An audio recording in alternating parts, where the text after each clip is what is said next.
UDF സ്ഥാനാർത്ഥി Dean കുര്യാക്കോസിന്റെ road show കട്ടപ്പനയിൽ നടന്നു. നൂറുകണക്കിന് ഇരുചക്ര വാഹനങ്ങളുടെ അകമ്പടിയോടെയായിരുന്നു റോഡ് ഷോ. സാധാരണക്കാരുടെ കടുത്ത നിരാശയ്ക്ക് പരിഹാരമെന്നത് ജനകീയ സർക്കാർ അധികാരത്തിൽ എത്തുകയെന്നതാണെന്ന് ഡീൻ കുര്യാക്കോസ് പറഞ്ഞു.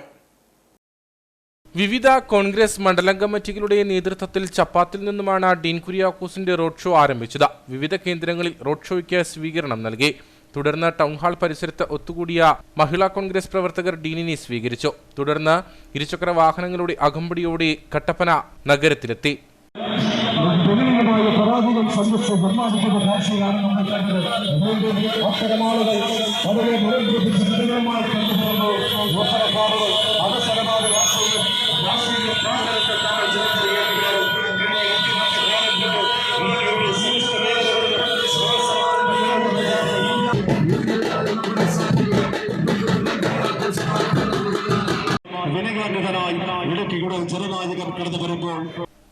മുഖ്യമന്ത്രി പിണറായി വിജയനോട് താൻ പരസ്യമായി ചോദിച്ച 10 ചോദ്യങ്ങൾക്ക് ഒരു ഉത്തരമെങ്കിലും ഈ തിരഞ്ഞെടുപ്പ് കഴിയും മുൻപ് അദ്ദേഹത്തിന് നൽകുവാൻ കഴിയുമോ എന്ന് ഡീൻ കുര്യാക്കോസ് ചോദിച്ചു.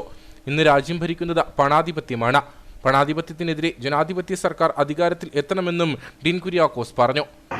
ഈ നാട്ടിലെ പാവപ്പെട്ടവർ, സാധാരണക്കാർ, കർഷകർ, തൊഴിലാളികൾ, യുവാക്കൾ, സമസ്ത മേഖലയിലും പണിയെടുക്കുന്ന എല്ലാ വിഭാഗം ആളുകളുടെയും കടുത്ത നിരാശ നമുക്കെല്ലാവർക്കും അറിയാം.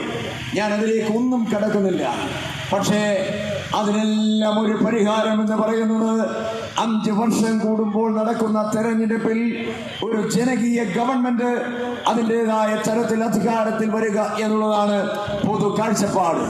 ഇന്ന് നമ്മുടെ രാജ്യം അഭിമുഖീകരിക്കുന്ന വിവിധങ്ങളായ പ്രശ്നങ്ങൾ, നമ്മുടെ നാട്, നമ്മുടെ സംസ്ഥാനം അഭിമുഖീകരിക്കുന്ന വിവിധങ്ങളായ പ്രശ്നങ്ങൾ, ആ പ്രശ്നങ്ങൾക്കെല്ലാം ഒരു പരിഹാരം ഉണ്ടാകുന്നതിന് വേണ്ടി ഒരു ജനാധിപത്യ ഗവൺമെന്റ് യാഥാർത്ഥ്യമാകണം എന്നുള്ളതാണ് നമ്മുടെ എല്ലാവരുടെയും ആഗ്രഹം.